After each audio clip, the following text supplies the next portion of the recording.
જય ગજાનંદ, જય માતાજી। જેમનો મૂળાંક 1 હોય અને ભાગ્યાંક 1 હોય એને શું કરવું જોઈએ ચાલો જાણીએ। જાણતા પહેલાં કમેન્ટની અંદર જય માતાજી જરૂરથી લખી દેજો। આ વિડીયોને શેર કરવાનું ભૂલતા નહીં। જેમનો મૂળાંક 1 અને ભાગ્યાંક 1 હોય એનો ગ્રહ સૂર્ય થાય છે। સૂર્ય ગ્રહ ધરાવતા લોકો નેતૃત્વ, આત્મવિશ્વાસ અને સ્વતંત્ર સ્વભાવ ધરાવે છે।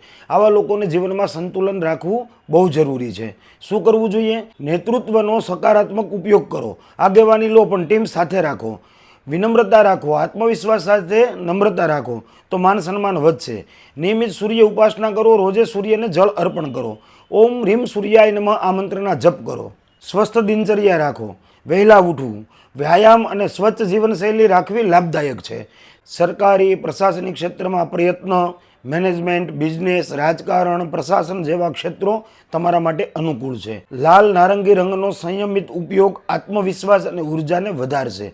તો જેનો ભાગ્યાંક અને મૂળાંક 1 થાય છે એ લોકોએ આટલી બાબતનું ખાસ કરીને ધ્યાન રાખવું જરૂરી છે। જય ગજાનન, જય માતાજી।